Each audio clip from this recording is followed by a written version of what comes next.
The smartest guys around. Is that beautiful intro that you love, about Steven? to break it down like they won the game a million times. Well, actually, they didn't really win the game at all. Survivor know it all. Survivor know it all.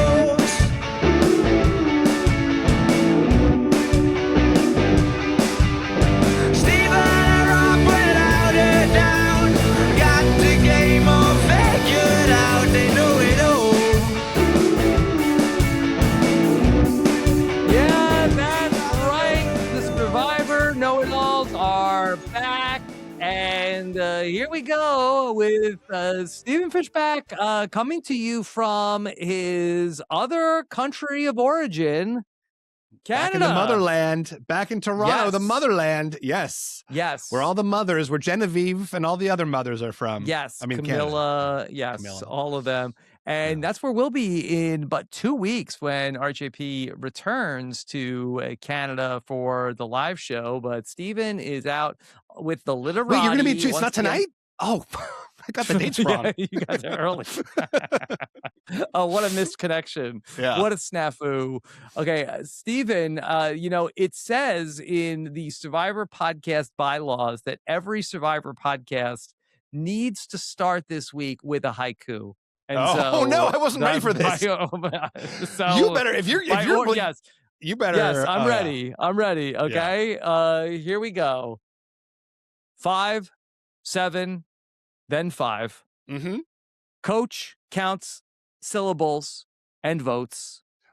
D caught 8. So sad. Was that it? Was that 575? That was right. What do you think about instead of last week, instead of the Rob blood Cesternino moon, is like the start of a. That's good. Like Rob Cesternino is the start of a line. Like that's 5 syllables right there. Oh, that feels like there's got We'll see what social media can do with that. Yeah. What do you think about last week? Instead of the blood moon, should they have done like the death by haiku, and then you have 2 tribes of 5 and 1 tribe of 7 at the final 17? Is that what they should have done? That would have been amazing. How could they? That's for next season.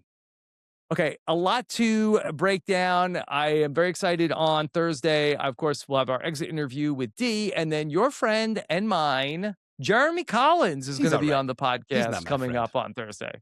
You disown him? See, I saw like Sophie Blue Soph gave the people who voted for her like some present. Jeremy never gave me a present, and he won. He won the money. He can buy me a present. Yeah. Okay. Well, he has a family, Yeah. Like me, like I'm part of his family, right? Like, yes, you are part of the family now. Yeah. Anyway, so a lot to break down. First off, like, can I say, let me extend to the Survivor producers we jump on them, we get mad, and we criticize. Can I give an attaboy to the Survivor powers that be? Everybody loves an attaboy. Hey, you let us have a normal vote at the final 14. I'm sure that wasn't easy. I'm sure that there were voices that said, hey, 7 and 7. Don't we need to make 7 and 7?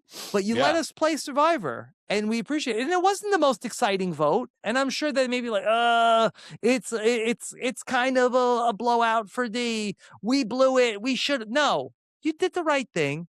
And not every vote is going to be scintillating. But here's what's exciting was the lead up to the vote was exciting, right? Like it was really fun. It was really interesting to see the strategy. It was interesting to see the character development. And I feel like that's where the misconnection is. Like it doesn't have to be. And I didn't know. I legitimately thought Coach was going. Like, so for me, it was like there was tension in the tribal council. Like, I feel like they get it in their heads, like, oh, it was a whatever, like 7-5-1 vote. What a waste. Like, if we only had 2 split tribal councils, but like there was a lot of intrigue. And then the strategizing was really cool to watch. It was cool to watch all these little factions break off, and the whole thing where Coach is trying to take control of 14 people on a beach, and he's like, "You get to know this thing, and you get to know that thing, and you get to do this." Like that's what's interesting about Survivor is just like the personality under stress, not like whether we in a group of 7 can figure out what 4 is. Yeah. And I also feel like that while this was not the most exciting vote there ever was on Survivor, it is still so fun to spend time with these characters here in this setting in season 50. So I was thoroughly entertained I love this across episode. this. Yeah. Yeah, so I do appreciate them not throwing the bag of rocks, because I saw those two teams in the challenge. I'm like, here we go again. We're gonna do a split tribal council. But when Jeff said, hey, and then there's gonna be one immunity challenge winner, I was like, hey, how about this? Yeah. How about this?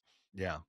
I don't know how many more times that we'll be able to say this, that we had just a normal vote and one person who gets voted out. I think we will have to have more double tribal councils along the way to get to the end. But I was grateful to the Survivor producers for letting us have this 14-person supersized tribal council. This was so fun. I loved all the strategizing on the beach. And then that's where like this tension happens. Like that's where you get, Rick feeling mad that he's being told what to do by Coach. So he like goes and tries to get other people like, hey, should we vote out Coach? And then Dee's got a whole counterinsurgency. Like there was a lot of drama.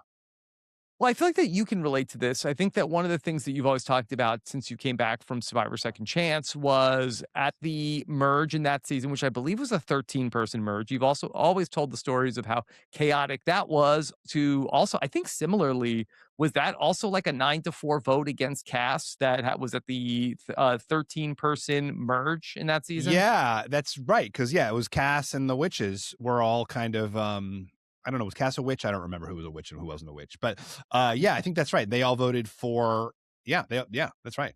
I don't remember who they voted for. And you've always talked about how do you, and it becomes a big deal ultimately. I think the next vote is the Wentworth does not count famous vote, where you've talked about this, about how difficult it is to really herd cats and try to get a split vote in a situation where there's so many disparate interests. And that's what's so incredible. And that's what I thought was so like interesting about this episode was Coach trying to control 14 people in a vote, which is so hard, like everyone's breaking off. And not only is he trying to control what the vote is and who's voting for whom, but he's even trying to control what each little faction of this vote has. I mean, one thing we've seen from Survivor 50, nobody can control the information. Like these people are yapping. Yeah. And so it was just like, I just like, it was such like, to me, like a pure character moment where like this guy just like, that's what's hard about Survivor is like relinquishing control. Yeah.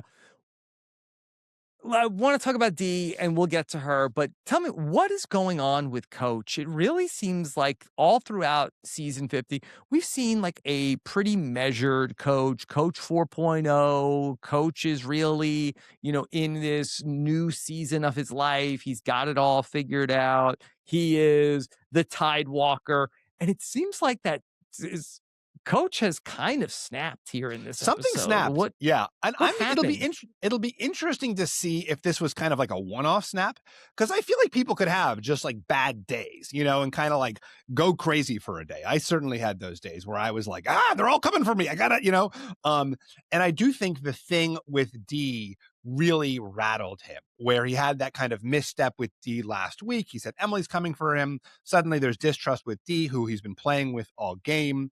And I think, at the start of this episode, he was almost, he was like kind of like sullen, in this hammock. He looked sad almost, like more than he did manic.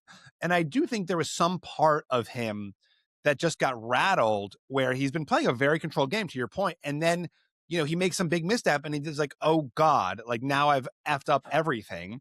I think maybe he's a little bit of a catastrophist, and suddenly he goes into overdrive mode to overcompensate. I wonder if he will be able to kind of like calm down again now that he's sort of had this like manic episode. I just don't quite know where it came from. He was with the group that voted out Colby. He voted for Colby. He was part of that tribal council, where it wasn't like he came back from tribal council and found out, oh my God, they got Colby. It wasn't like he came back from a tribal council and felt like, oh my God, Dee betrayed us. That already happened. He already was on the beach with Dee and Jonathan. He comes back to find out that Jonathan has betrayed Dee. And I'm not sure necessarily what it was about that, where that Jonathan was exposed and he felt like that he needed to like, okay, this is it, where the battle lines are drawn. We heard about for the first time in this episode, the 4 horsemen, which news to me. Not sure if it's news to Coach that there already were a 4 horseman alliance on Survivor. It did not go particularly not great the best. for the not original the best. 4 horsemen. But maybe, Homage. you know, Stephen, that in 2026, intellectual IP is dead, other than Escape, that there's not a ton of new IP that's out there. So maybe, is this a reboot of the original 4 horseman alliance? Like the biblical We're back in 4 Fiji. horsemen alive. Oh, those 4 horsemen. Okay, yeah. The Alex, Edgardo Mookie, and Alex. Edgardo. Who's the Mookie and 4th? Dreams, I believe. How can I forget? Yeah. It's always hard to find a 4th in the 4 horsemen historically on Survivor. Well, That's I always the thought tricky part. Chrissy, and so Colby, I feel like Chrissy got passed over here. Like why did it go straight to Rizzo?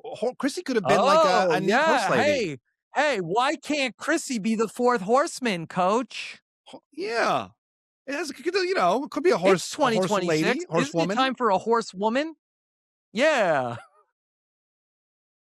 No, but in all seriousness, okay, let's be serious here today. Okay, we've got a 14-person vote to talk about.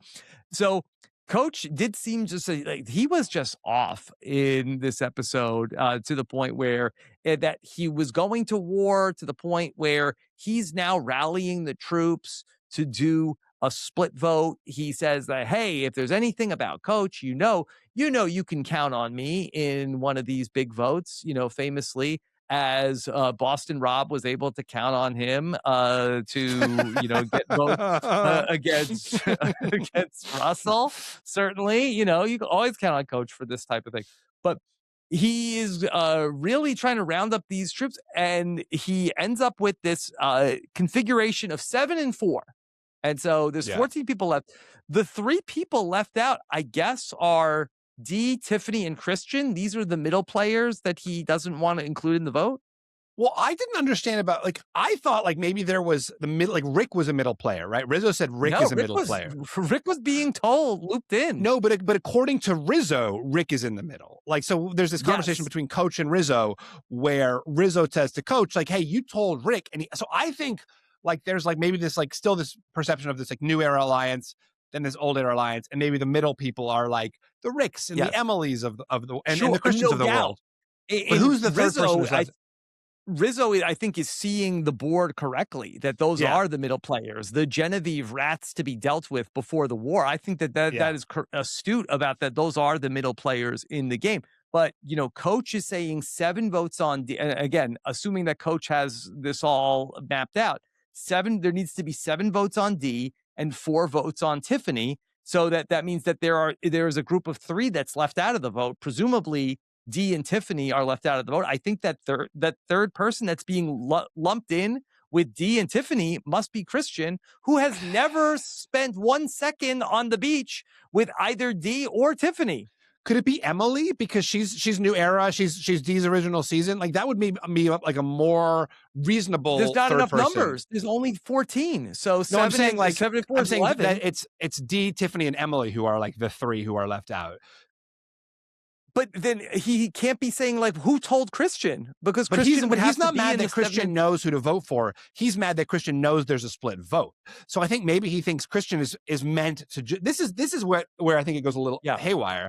Is like I think he thinks that Christian is just meant to know who like get his marching orders and follow them, not know the grand strategy. And I think Christian that's where is just meant to know, hey, the vote tonight is D, and not meant to know that there are also going to be 4 votes going on Tiffany. Or he knows that it's Tiffany because, you know, as we know, there's a real conflict over who gets to vote for D, who has to vote for Tiffany, which is a very funny conflict. You know, but that's what's great about Rick's line about it is like Rick's like, this is a very straightforward vote split. Like, there's no reason for it to be this complicated. Like, to like say, like, Christian, you can know this much, but you can't know that much. Yeah.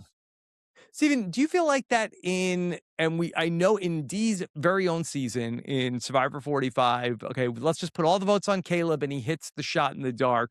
But do you think that all of the chaos that ensues out of the vote split, is the juice worth the squeeze for Dee's 1 in 6 shot that she's going to play the shot in the dark? You're not even worried about the situation where somebody is going to play the idol on her because the way that the Billie Eilish boomerang idol, and it kind of stagnates the gameplay a little bit, with all due respect to Billie Eilish, friend of the show. And she made this idol that it can only be gotten back if you blindside somebody. But now we sort of took away the option that Aubry is going to say, hey, you know what? I'm burning my idol tonight, but I'm playing it on D, and makes a big moment out of that. That's off the table. So you're really only protecting against the shot in the dark. You know where all of the other idols are in the game. So was the vote split even necessary here? Well, this is Basile. This is what he said about, basically that. This was his strategy in 45, was that it's not worth the extra added strategy risk of something going haywire, which really almost happened here, right? Or we don't know how likely it was that it was going to happen, but it sure looked like it was in the cards. We have a lot of different factions. So this was Basile's argument, was that, the risk strategically of creating dissension, of creating room for a third faction, of creating confusion does not outweigh that 1 in 6 chance. That said, I mean, it's, Coach is kind of an old school player. Yeah, but Coach also cited, much like Basile, he cited the Sword of Damocles. And I feel like that it's very interesting that the only 2 times the Sword of Damocles is ever mentioned in the history of Survivor, it only comes up when we're talking about a season with Dee and Emily. So maybe one of them is Damocles and one is the sword. Yeah. Do you think that maybe that Coach might have been a little bit spiraling, considering that maybe, was he thinking that, okay, Tiffany and Dee were going to, if not writing his name down, that they were going to maybe write down Jonathan's name. And so if the vote split didn't work, Coach was going to, he just lost Colby. Maybe if the shot in the dark hits, he's going to lose perhaps Jonathan as his number 1, and basically end up in a situation where now the game is slipping away from him. Do you think that that was part of it? Well, but it was him, right? He was in the crosshairs. So I think he was aware of that. I don't think he was aware that he was in the crosshairs until Tiffany wrote down his name. I think people were whispering about him, but I think he may have thought that maybe it was going to be Jonathan that was going to be the person who gets taken out in a shot in the dark. Let's talk about, so the question of what happened with Coach, I think it does go back to this scene with Coach, Dee, and Jonathan. And what was interesting, I kind of want to talk through it because I didn't totally catch it. I'm going to rewatch it, but I haven't yet. Where Jonathan claims that he's gassing Dee up, that he is trying to get Dee to get heated and say something big, and that's gonna put this target on her. Now he claims mission accomplished. What was it that Dee said? Because it did seem like that's kind of where that was the crucible of this whole conflict, and it seemed like Jonathan was taking credit for something. I wanted to talk to you about that as well, where Jonathan did take credit for it. But I noticed that what was interesting was that Dee, in her final words, she also talked about, maybe I shouldn't have gotten so hot with Jonathan. So Dee also seemed to be looking back and thinking that, hey, there was something that went wrong in that conversation with Jonathan. Maybe it was the part that was the most damning. Perhaps that wasn't in the episode, or maybe there was a little bit of a telephone game of, hey, this is how Dee is, and maybe just sort of the word of that conversation. But I didn't hear her slip up and say anything that seemed particularly damning in that exchange. It just was so interesting that both Jonathan took credit for mission accomplished, and she even referenced it in her final words as something that really hurt her. Yeah, I mean, she said we're all lying to each other. Did she say that she had? I mean, did she say she deceived Jonathan? Did she say she deceived Coach? I mean, she did sort of own up to that she had deceived both of them, and maybe it was just that. It's so, we have this big speech from Coach about this in season 50, people aren't going to be lying to each other. And so maybe it was that sense that Dee could be kind of scheming against him, that, and Dee, sort of the one winner left, hugely dangerous player, by many considered to be, by me included, to be one of the best winners of the new era. I would be scared if Dee was coming for me. And maybe that's what kind of triggered this in Coach, was this fear that oh, wow, Dee, this super powered player, is coming for me. And then it kind of leads to this overreaction where he then sort of marshals everyone against her. Yeah, I think you're onto something. You know, Dee and Jonathan and Coach, they were all together from the beginning of the game. I think that maybe Coach was counting on maybe some kind of, hey, original Kahlo. You know, I've got my other 4 horsemen, but we have the original Kahlo as a thing. I know that they're not coming for me. And then it was sort of like that there was a reveal of, wait, Dee was lying to us. And I thought that we had Dee and Tiffany, that they were, you know, going to be part of my coalition in the merge. And then, oh, wait, hold on. Now that's all falling apart. And Coach, I think maybe was like, okay, well, maybe none of this is real. Maybe the battle lines are drawn. So I think that when we put it in that context, I think that that probably explains why he's feeling the way he's feeling at this particular point. Do you think too, I mean, like there was also this whole subplot with Dee telling too much about Rizzo's idol. Like maybe Rizo and Cirie would have gone to bat for Dee, but they lose trust in her. It's so interesting because on this season, everybody knows everything. Yes. And it's funny that this one transgression with information and then Emily going and telling Rizo about it, which is also funny, is what potentially contributes to Dee's ouster. Like, you know, once you've got Cirie's blessing on the hit, then it's, you know, then the Godfather has blessed it. So these factions, I think, are really interesting where we could take a look. Stephen, I think maybe we have some voting blocks on our hands. Let's bring out the whiteboard. So I did a video this past week where I talked about how I saw this vote, and I said they'll never do a vote at the final 14, but just for the sake of it, let's talk about. And I outlined that I felt like that there was a group of 9 against this group, the Honor and Loyalty 5, which that Honor and Loyalty 5 does seem like that they are a thing, but I feel like that the group of 9 is trying to hide themselves to some degree, and that's probably the wrong way to look at it because it makes it sound like that I'm actually right. But that there are factions that I think that they're all trying to act like that they are actually with the Honor and Loyalty 5. And I think that the other factions had to sign off on this. And of course, we have the Christian, Rick, Emily faction who ultimately do go along with Coach's plan, even though they seem to be tiring of Coach's antics at this point. But more importantly, as you brought up, the Rizzard, what is it? Cirie's Rizzard of Oz. Cirie's Rizzard of Oz. A real mouthful, but get the merch going. Why not? And so you have Rizo, Cirie, and Ozzy. And I think that that's a good point by you that without that threesome, that the poly 3, if they don't sign off on this move doesn't happen. Yeah.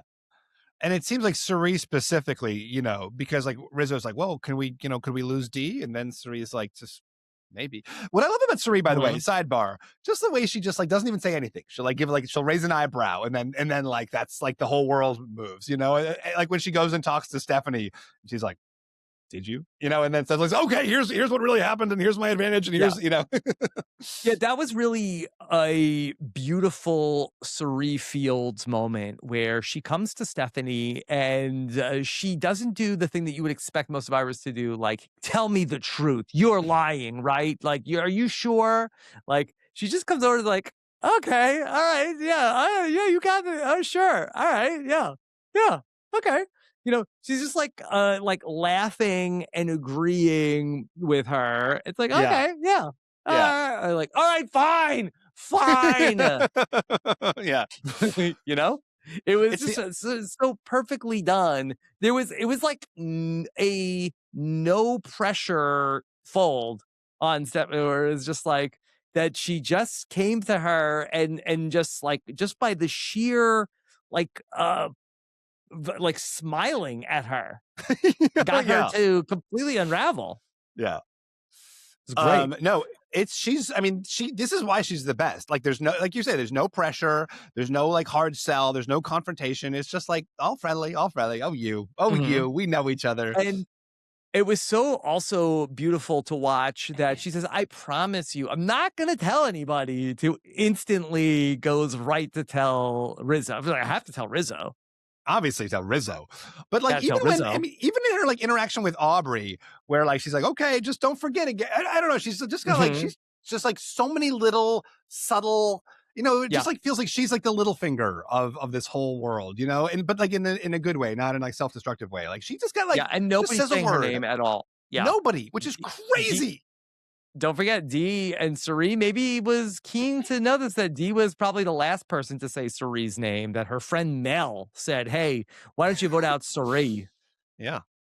Mel. Okay. Even though, Let's talk about Dee and where she ultimately went wrong. She ends up being the mayor of Ponderosa, and she ends up being the last winner left in Survivor 50.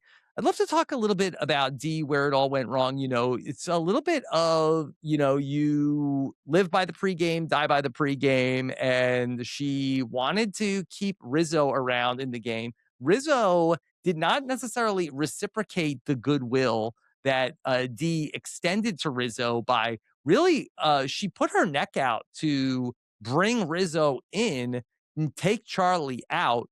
And ultimately, that Charlie vote turns out to be a really big swing in the game. I agree. I think like we talk about it every season, you know, as soon as you shatter trust within your alliance, then like all, you know, all bets are off. Like no strings attached. As you know, suddenly Jonathan is absolutely liberated to, you know, vote where he wants, you know, but she betrayed him first. And I think there was really no reason. I mean, the reason we talked through it at the time, right? The reason made sense. The reason to vote out Charlie was she didn't want to be told, you know, basically like what to do in this vote. Like she wanted to play her own game. But at the time we also said it was maybe a little aggressive, like for this player who is considered to be this big threat to betray this group that gives her a lot of insulation. You know, it was her sort of, you know, Kahlo shield, you know, this group of players that seem to be like working really well together. As soon as she betrays them and like really betrays Jonathan with his number one, then like you're like alienating the whole group. And then that's creating a lot of just distrust within it. And I think that I think that's what happened today, you know, or this episode, is that Jonathan still raw from that, but also maybe like wanting to get the high ground after having voted out Camilla, kind of like gets her going. And then that worries Coach. And then Coach is the one who sets in this play. Like I kind of feel like Jonathan was the prime mover of this whole shenanigans today. Just to go back to Dee and the Rizo Charlie of it all, I think that she probably sensed that there was an opportunity with Rizo in that nobody else knows this guy. And, you know, if she did get the chance to, you know, touch base with him before she went out there, he has an idol. I think she felt like, hey, this is a guy who's going to be loyal to me. I'm going to keep him in my back pocket. The problem is that Rizo has not reciprocated that loyalty to her. And almost every other one of the returning players seems to look at Rizo in the same way of, oh, I'm going to pick, this is a piece for me to pick up. This is my person who doesn't know anybody who I'm going to put. We even saw Coach make that same mistake in this episode where, hey, I'm going to bring Rizo in and bring him into the fold. And so that I think that she felt like I'm going to trade out Charlie, who is doing his own thing, that he's not as, he wants to go after Rizo. I want to keep him for myself. In reality, Rizo may have been more loyal to Cirie in that time being. And so Cirie ends up being probably the biggest beneficiary of the Charlie vote, where that she gets no blood on her hands for Charlie going home. Charlie wasn't going to be working with Cirie. Dee and Camilla ultimately end up falling by the wayside. They take all the heat from Jonathan about that. And Cirie is the one who really is able to get the unfettered fruits of having the Riz God in her back pocket. Now, is he in her back pocket? So, like, why Cirie? Yes. Is this just Rizzo's choice? Does Rizo just like, Rizzo's got all these people coming to him and like, hey, Cirie's the best, I want to go with Cirie? Or is there something about that relationship that's, you know, is it something beyond that, beyond just his love of Cirie? Why is it that one that he's choosing instead of Coach? So I think that he does not look at Coach as somebody who he can play the game with. You saw him chastising Coach for telling Rick Devens about the middle players. And so it doesn't seem like that's his type of person that he wants to work with. It's a good question of why Cirie out of anybody, but first off, Cirie is that good, and I think that she is like really very much keeping him in line, and she can tell if he is going to be stepping out. I think that also she's matched him up with Ozzy. He doesn't have a ton of other options. Also, in terms of his original tribe configuration, if you take a look back to that original Vatu tribe, and I've talked about this in terms of Genevieve, but that whole tribe. Not to bring Survivor 49 back into this, but it was just extremely snake bit. Other than Stephenie and Aubry, I think the whole rest of the tribe, besides Rizo, is gone. So it is wild to think that a tribe of 8, that 5 people, I believe, are gone now from that original Vatu tribe in Kyle, Colby, Genevieve, Q, and Angelina. So yeah, 5 of that 8 is gone. And so, he doesn't have a ton of options from his original grouping. And so I don't think that people are necessarily sniffing out that Cirie and Rizo are particularly tight. And so it feels like that it's a really advantageous relationship. He doesn't have Savannah anymore. So he never played with any of the people that were on that original Sela tribe or that disaster version of the tribe that, Christian or Emily's. And so he's been matched up with Ozzy through Cirie. And I don't think he really has a lot of other paths to go down. Well, he could be the 4 horsemen, though. I'm saying, like, what is it about this version? Like, Rizzo's a very self-interested player, right? Like, I do think he's a fan, and he's gonna like pick, like, hey, I want to like be with like cool big players. Like, I get to be with Cirie and Ozzy. That's cool. But I also think like he's also a very strategic Jonathan player. voted for him. He doesn't want to be with an alliance with Jonathan and Coach and Joe. Yeah. I just think in general, like, it's a really good group for him to be with Cirie and Ozzy, because like Ozzy is going to be a huge target, right? And they're both going to be huge targets. And Cirie like is always struggles right at the end game where she like, just getting over to the finish line. So like, I think that's a really good trio for him, where if he's with Coach and Jonathan, like maybe he's suddenly seen as like the big strategic target there at the end. He's a girls guy. He doesn't want to be in a guys alliance, Riz God. Yeah. But it is interesting. And I think that's a really great observation, that so much of, it's just like who of Dee's game was thinking that this was her pocket ally, and she was wrong. Yeah. I want to talk more just about Dee and ultimately her game here, where she came in, and that Kahlo tribe really was very interesting. We had people gunning for her from the jump, where you heard Chrissy and Jonathan talking about her from the very start of the game. I think people were afraid of Dee. It seems like that she then was able to stabilize things a bit. And we talked about the Charlie vote, but I really was surprised just how much things had turned against her here at this start of the merge. Well, I do think, listen, having been in a 13-person vote, I do think like there's a lot of just like, okay, there's too much going on. Let's just settle on somebody and put the votes on that. So I think given how vocal Coach was, and suddenly he's like, okay, it's Dee, and here's why, everyone's like, fine. Like, it's not me. It's not my faction. Dee doesn't have that insulation. If he doesn't have Rizo and Cirie stepping up for her, she's only got Tiff. Christian and Rick and Emily, like they don't. I guess Emily does to some degree, but like really don't have any strategic skin in that game. She just doesn't have the defense. And for someone to come out and say, okay, it's you, I think that's with like so many people on the beach, you're just like, all right, like fine, I'm going to go along with this. Like, you don't want to make your move here. You don't want to like stick your head up right here. What do you think saved Coach in this vote from being the person who goes home? It seemed like that if you could start to count the numbers and you start to get close to at least half of 14, where you're talking about Emily and Christian and Rick, and then Dee, and then Tiffany, that'll get you to 5. So I think that really, when we look at the Cirie's Wizard of Oz, you would think Ozzy would be up for it. You would think that Cirie, who just voted out Colby, that she might potentially be also interested in taking out Coach. That if those people go with it, that it could have happened. Why didn't it happen?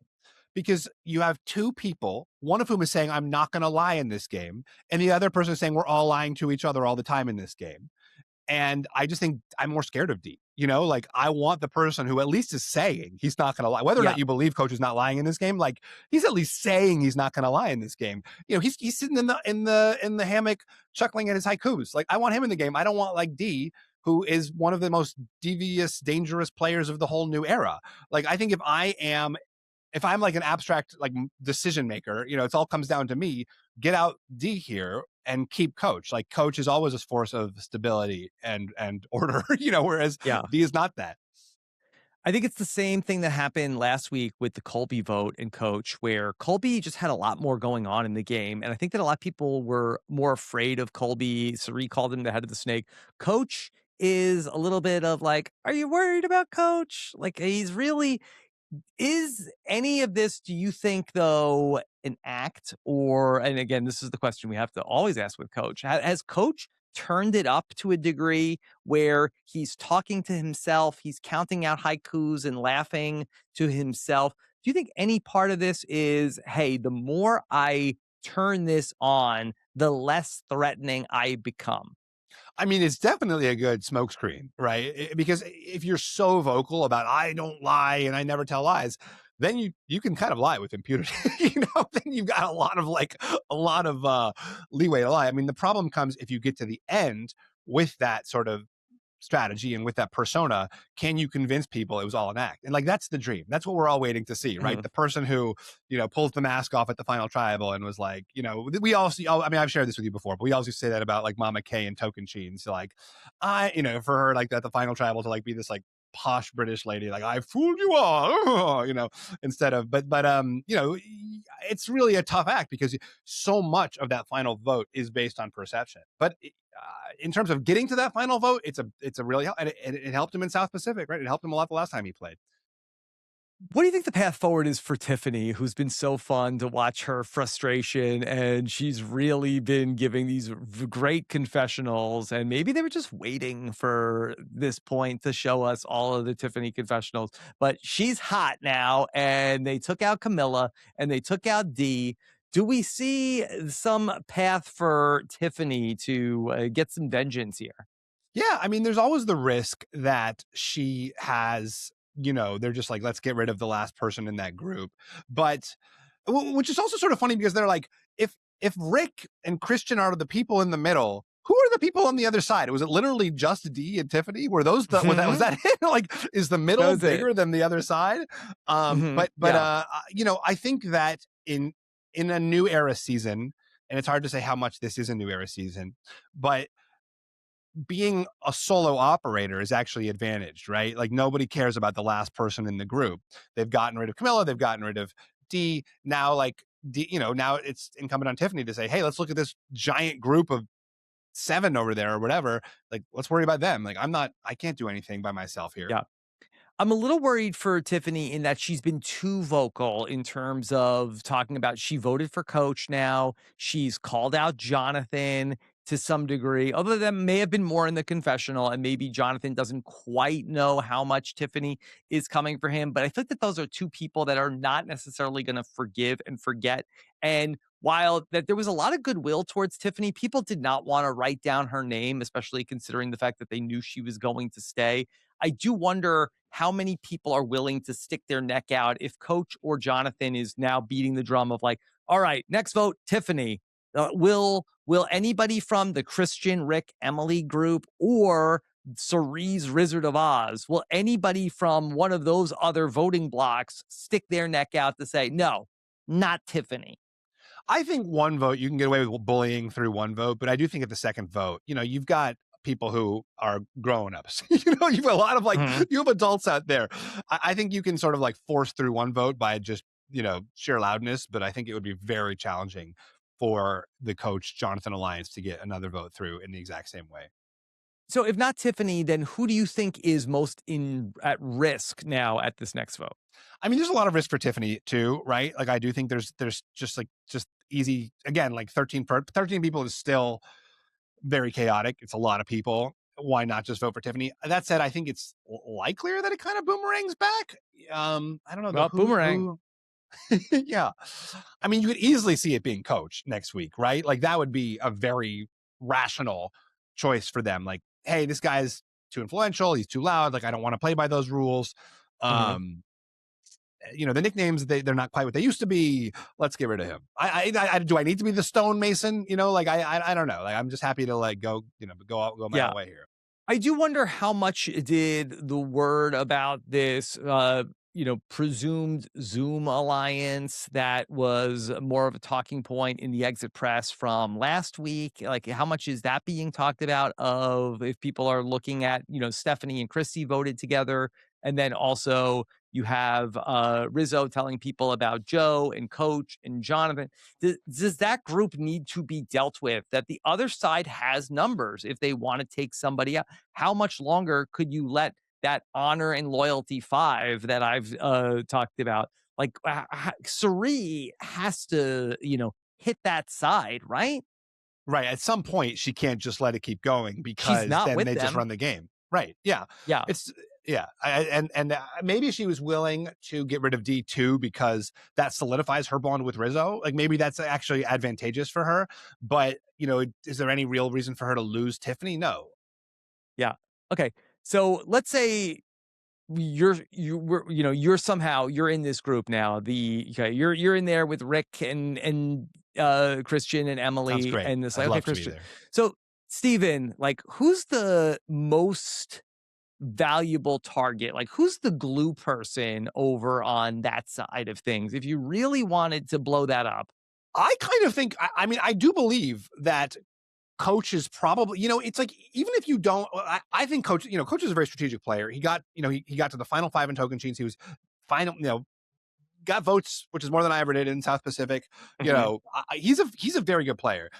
And I think also he's a very vocal player. He's like, the nicknames, I think it matters. We talked a lot about this with Philip Shepard in South Pacific. Like the very fact of Philip kept that alliance together, like that sort of, and then when you got rid of Philip, that group kind of fractured, that the 3 amigos did. And I do think that like getting rid of someone like Coach here simply by being like vocal and bringing in the nicknames, I actually think that even in this new era, I think that matters. So I don't think it's crazy to get out Coach. It does seem like maybe is Jonathan the glue? Like, is Jonathan the glue guy? So I will posit that the person you want to get rid of is Chrissy. We know that Chrissy is a real strategic powerhouse. She tells us she loves talking the game. She loves the numbers. We saw her last week as a little bit of the Jonathan whisperer. I think that she might be the person, who pulls Stephenie in. Stephenie really had no connections in the game that we've seen with Jonathan or with Joe or Coach so far. So Stephenie, I think, could get a little bit more sucked into the vacuum of Cirie without Chrissy there also. So I think that she might be the person who might be the smartest of that 5 to target. What's Stephenie's connection with Chrissy? Well, I mean, that first off, they're the only 2 women in that group, but also they voted together at that last vote where they came together to take out Camilla. Yeah, true. Well, that seemed to be more like Stephenie and Jonathan voting together. I just sort of felt like, you had Stephenie with Coach and Colby, or more with like Colby, and then Jonathan was in that group. What's Chrissy there? Chopped liver? No, she's there too. I just didn't see an immediate connection between Chrissy and Stephenie. Like, in terms of like they were not there. They hadn't been on a tribe together. I guess they did vote together in the last, but like they're cut from the same cloth. Yeah, we didn't even see that though. We saw the cloth has got Jonathan and Chrissy's and out of the cloth. You could cut her from the alliance; it'll fall apart. Yeah, like mothballs. Yeah. All right. I want to talk about Aubry and her idol. This was a storyline in the episode. It opened up. This was very funny that Aubry tried to pitch people and say that the reason why she didn't play the idol was that I forgot. That's like a Steve Martin bit, right? Like I didn't pay taxes because I forgot. That doesn't work so great for the survivors. Yeah, I don't like try that with the IRS, but not with Cirie. Yes. Yeah. And it was comical. It was being passed around that you hear that Aubry said she forgot to play the idol. What's up with that? And so that she is basically peer pressured to play the idol. Stephen, my question to you is, But did she have to? Yeah, I think maybe not. I think she shouldn't have. Save it one more. Be like, oops, I forgot again. No. Yeah, I mean, how many times are they going to browbeat Aubry to? They had all the trouble in the world to do a split vote on Dee in this vote. Why? I mean, unless you get to the point where you tell Aubry, hey, you know what? We're splitting the vote against you and Dee, so you have to play your idol tonight. I mean, that they kind of just peer pressured her into that she has to play her idol.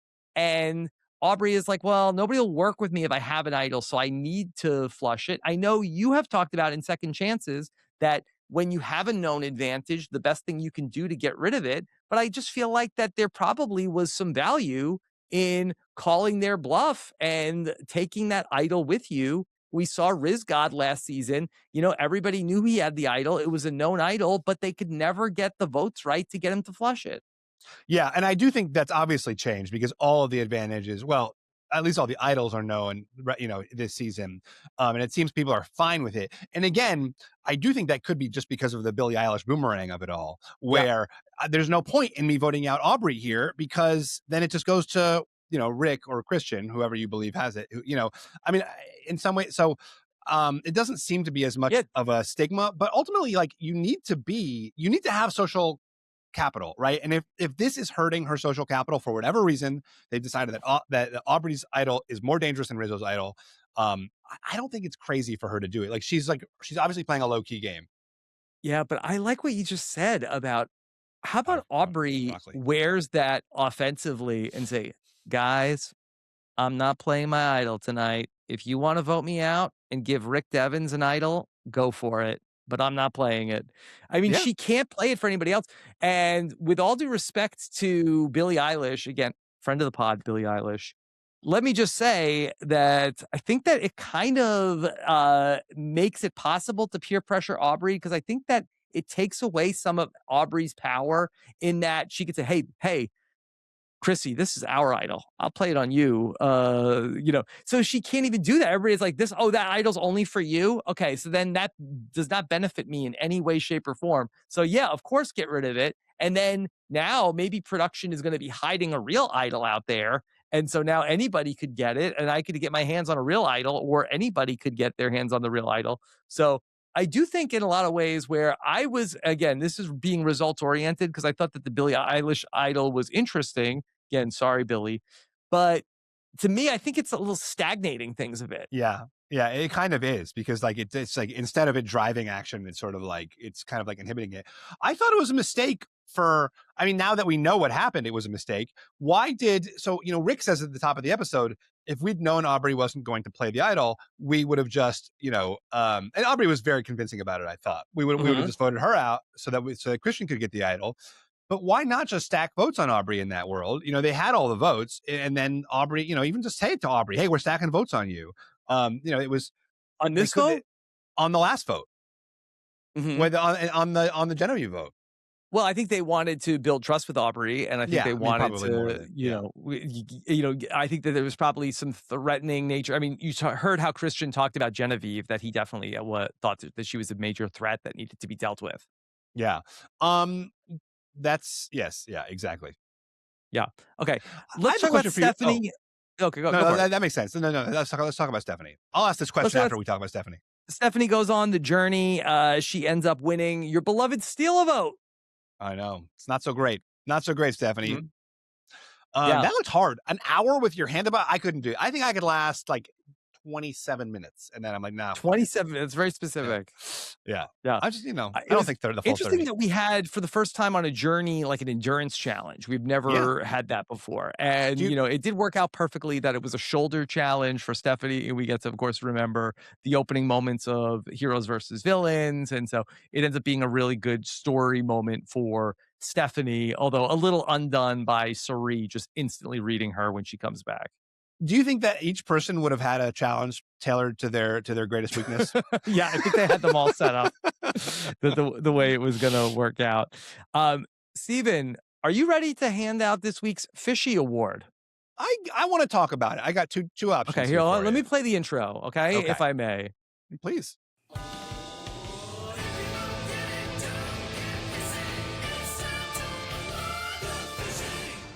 Let's award the Fishy. All right. So, okay, thank you, Eric Barger. Coach was absolutely the prime mover of the strategy this episode, but I can't give him a Fishy. It really, I don't think, was a great look for him. I think it built up more animosity. Yeah, not a great week for Coach. I think it built up like more hostility among the masses than it solved with eliminating Dee, whom he felt he had some tension with. I think now he's probably got a lot more tension out there. So the two people I'm thinking of, and I want your perspective here. One is Jonathan, because I thought, first of all, I think Jonathan is playing a very savvy game. And I think like, because he's like Jonathan, maybe we don't give him enough strategic credit, but I think he's like navigating the game very elegantly. And, he learned a lot from Mr. Rob, and now he's a strategic powerhouse. Yeah. And, if you believe that kind of that conversation where Jonathan sets up Dee to explode is sort of what leads to Dee's ouster, like that was a great move that ended up in the result he wanted. This person who blindsided him is gone. This person who's mad at him, for voting out Camilla is gone. Jonathan gets the result he wants. He has basically no blood on his hands. Like nobody's saying like Jonathan really forced that vote through. It's all on Coach, but maybe he like was the one who incited it. So I'm inclined to give it to Jonathan. Okay. The other option is Cirie, who I think just, I know, I just like a great episode of like little Cirie moments, like sniffing, and tell me if there's a third option I'm missing, but like, sniffing out the Stephenie idol, just like planting seeds and just like, watching her flowers bloom. I'll agree. It was a great Cirie episode, but that is not who I was going to pitch to you for the Fishy Award. I have somebody off the menu, off the Chinese food menu for you. Okay. I'm going to say that I think the Fishy should go to the RIZGOD, the man, the myth, the legend, who's racked up more than a few Fishies in these last 12 months. I think that you saw Rizo come back, and I knew that the second that I saw Rizgod on the beach with Coach last week, I'm like, oh, Coach is going to flock to him instantly. Shades of Cochrane and South Pacific. Come here, young man. He offers him a spot in this 4 Horsemen alliance, like sight unseen. Maybe they've had one conversation. You're the new Colby now. And really, what poetry, Stephen, for you, that really to have Colby's adopted son take his spot in the 4 Horsemen. I think that Colby must have told, hey, Coach, if anything happens to me, give my spot in the alliance to my son, Rizgod. He's gonna find the joy. And so he ends up taking this spot. He ends up having the moment where how fun was this, where he has to pull Coach aside and tell Coach, you can't tell Rick Devens he's one of the middle people. Coach like, oh my God, I'm so embarrassed. I can't believe I did this. Coach, you got to listen to me. I mean, that was so we also fun. had the line, like, we slay dragons at tribal council, not at camp. Yeah, that was Coach, a great line. Like, he's explaining Survivor to Coach. He talked about how he's 4 months on the catch. He also has the moment, he goes to Cirie. He's doing so well in that alliance where he ends up then that Emily told him about Dee, and he really does, he brings that information to Cirie about Dee's information. Cirie is telling him. So I could see it for Cirie, but I just thought that Rizo was the one that had so many great subtle moments that really has propelled himself forward, where I think that we could talk about a world where he's certainly sitting in the final 3. I don't think that he can beat Cirie. And let's see how if Rizgod's Survivor story ends up being going to the end of the game and then being the person who goes from working to Cirie to crushing Cirie Field's dream of winning Survivor. Imagine having to be put in that position. You mean voting her out at 5 or something? Yes. Yeah. Imagine that, that he goes on this, okay, I'm going to be a legend to being the most hated survivor of all time. But that could be the trajectory that he's on. And I'm fascinated to see how it works out. I thought he had the best episode out of any player. I see your point. That said, I still think this was an episode for Jonathan. Like, I think Jonathan, achieved more of his strategic goals in terms of getting out this person who betrayed him, not having the blood on his hands. I see Rizzo's always working his magic, but Coach inviting Rizo into an alliance, you can't give Rizo credit for that. That's not again, that's just he did something right. I guess so. But I think a lot of it was, to your point earlier, that all these people are projecting, oh, this is my pocket guy onto Rizo in a way that he's kind of got this embarrassment of riches where everyone is coming to him and is like, you're going to be my secret friend. Mm-hmm. And I love him. Yeah, but I don't know if like that's like a great strategic move from Rizo, other than just like not having, unless he affected the broadcast schedule of Survivor 49. So I'm going to give it to Jonathan. I'm sure I'm going to get flack from that. Fishy for not the most Jonathan. beloved character on the internet, but I think this was a great episode. Cue the fan cam. I think Jonathan is playing a really strong strategic game. Thank you, Mr. Steven. Yeah. He got rid of Camilla. He made a choice. And he had the follow through of getting rid of Camilla's allies.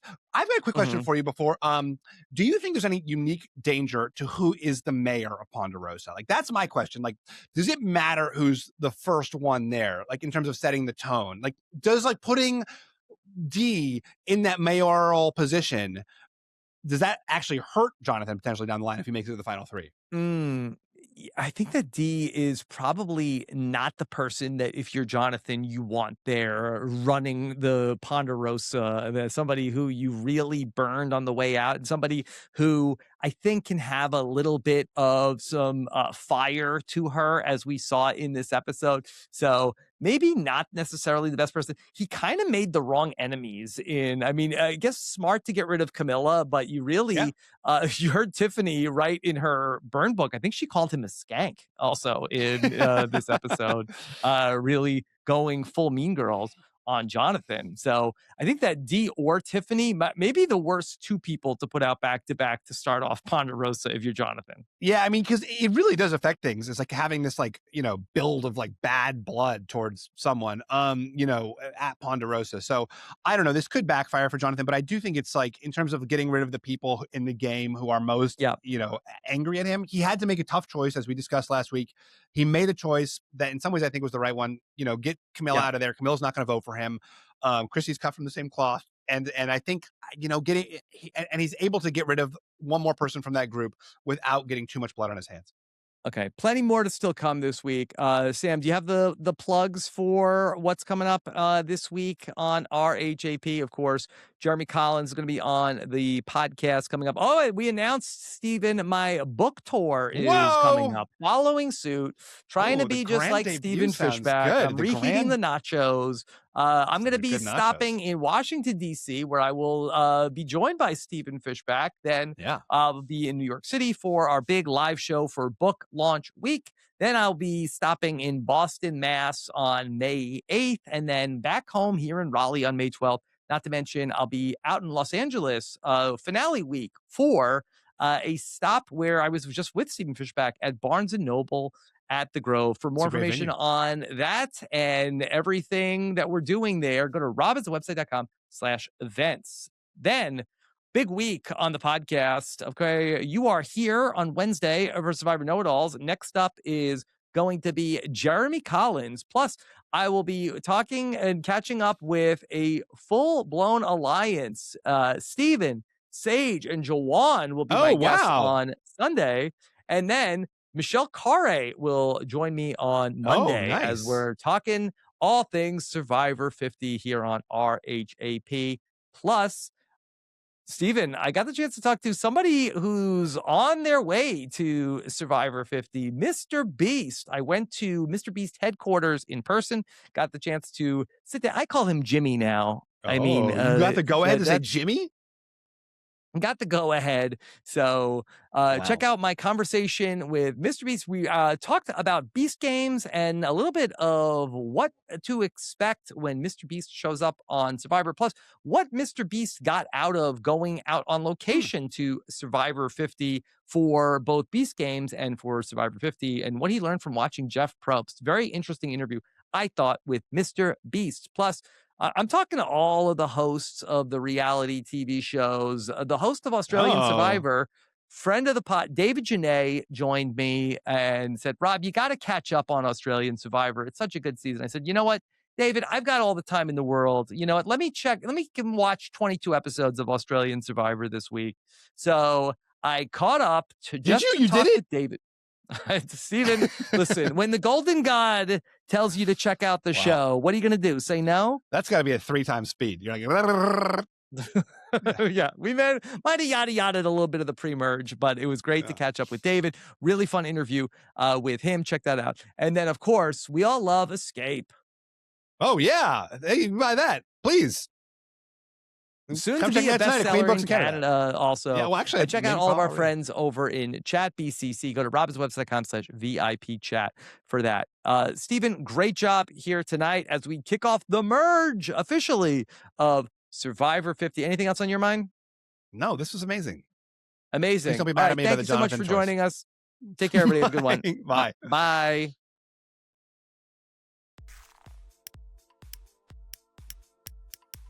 This is RHAP.